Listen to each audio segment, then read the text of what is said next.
Hello అత్తయ్యలను మామయ్యలు ఎలా ఉన్నారు? నేనైతే మస్తున్నా, జబర్దస్తున్నా. ఈ వీడియోలో వచ్చేసరికి ఒక మంచి ఇన్ఫర్మేటివ్తో మీ ముందుకైతే రావడం అయితే జరిగింది. ఇంకా వీడియోలో వచ్చినట్లయితే మీరు జాగ్రత్తగా, మరీ జాగ్రత్తగా రోడ్డునే చూడండి. రోడ్డుని ఎందుకు చూడమంటున్నానంటే రోడ్డు గురించే కదా ఈ వీడియో. అదేంటి రోడ్డు గురించి వాడు చెప్తున్నాడు ఏంటి అని అనుకోకండి. యాక్చువల్గా మన నియర్ బై, ఎక్కడ నియర్ బై అంటున్నారు? విజయవాడ నియర్ బైలో రోడ్డు బాగోకుండా ఉన్న రోడ్డు ఏదైతే ఉందో అందరికీ తెలుసు, తెనాలి రోడ్డు. అబ్బా, మంగళగిరి నుంచి తెనాలికి వెళ్ళాలంటే చాలామందికి ఇసుకు అబ్బో కోపం వస్తుంది. అసలు ఆ రోడ్డే వెళ్ళొద్దు అనుకుంటారు, చుట్టూ తిరిగి వెళ్తారు. లైక్ గుంటూరు, పొన్నూరు, తెనాలి అలా రావడానికి సిద్ధపడతారు. కానీ ఇప్పుడు ఆ రోడ్లో కూడా కొంచెం చిన్న చిన్న గుంతలు అయితే ఉన్నాయి. కానీ మీరు రోడ్డు గమనిస్తున్నారు కదా, ఈ రోడ్డు మంచిగా చాలా చక్కగా బాగా వేశారు. చూడండి, నమ్మరు కాబట్టే నేను వీడియో తీసి మరీ మీతో చెప్తున్నాను. అవునండి, నిజమే, ఇది రీసెంట్గానే తీశాను నేను. చూడండి, రోడ్డు మొత్తం పరీక్ష పెట్టి చూడండి, స్టార్టింగ్ నుంచి ఎండింగ్ వరకైతే చూడండి.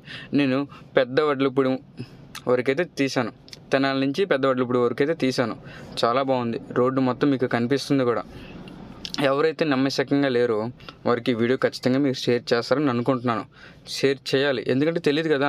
ఎందుకంటే మనం ఇక్కడ నుంచి తెనాలికి లేదా చుట్టూ తిరగడం అంటే చాలా కష్టమైపోతుంది. బట్ ప్రజెంట్ ఇంతకుముందు 1 అవర్, బట్ ఇప్పుడు అయితే మినిమం 30 మినిట్స్లో మనం మంగళగిరికి వెళ్ళిపోవచ్చు తెనాలి నుంచి. చాలా బాగుంది, ట్రాఫిక్ కూడా తక్కువగానే ఉంది. అంటే ఇంకా ఎవరికి తెలియదు, ఒకవేళ తెలిస్తే చాలామంది ఈ రోడ్లోకే వచ్చేస్తారు. కానీ రోడ్ అయితే చాలా బాగుంది, చాలా నీట్గా ఉంది. ఓకేనా? ఇంకా మన ఛానల్కి విషయం వస్తే ఐఎమ్ యువర్ బెనిఫాక్టర్ మీన్స్ నేను మీ శ్రేయోభిలాష. ఈ ఛానల్లో ప్రతి ఇన్ఫర్మేషనే ఉంటుంది. మీకు సరిపడా, మీకు ఉపయోగపడే ఇన్ఫర్మేషనే ఇస్తాను. ఈ రోడ్డు కూడా చాలా ఇంపార్టెంట్. మనం ఒక ప్లేస్కి వెళ్తున్నామంటే ఆ ప్లేస్ రోడ్డు ఎలా ఉంటుంది ఏంటో కూడా తెలీదు. బట్ ఈ వీడియోలో మీకు ఆ రోడ్డు గురించి కూడా తెలిసిపోతుంది. ఇలా చిన్న చిన్నవి అన్నీ తీసుకొస్తాను. మన మాటలోనే పెద్ద వడ్లపూడి అయితే వచ్చేసాము. ఓకే, ఇంకా పెద్ద వడ్లపూడి వచ్చేసాం కాబట్టి ఎండింగ్ అయితే వీడియో రాబోతుంది. నా ఛానల్లో 50 సబ్స్క్రైబర్స్ దగ్గరలో ఉంది. అంటే 45 సబ్స్క్రైబర్స్ దాకా వచ్చారు. అంటే ఎంతో కొంత ఇష్టమయ్యి ఇన్ఫర్మేటివ్ ఉంది కాబట్టే రీచ్ పెరుగుతుందని నేను అనుకుంటున్నాను.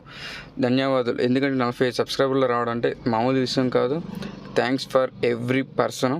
ఓకే, ఇంకా మంచి వీడియోస్ చేయడానికి నాకు కొంచెం ఇంకా సరిపడడానికి ఒక 1000 సబ్స్క్రైబర్స్ అవ్వండి, సరేనా? Thanks for all. Next coming వీడియోలో కలుద్దాం. బాయ్.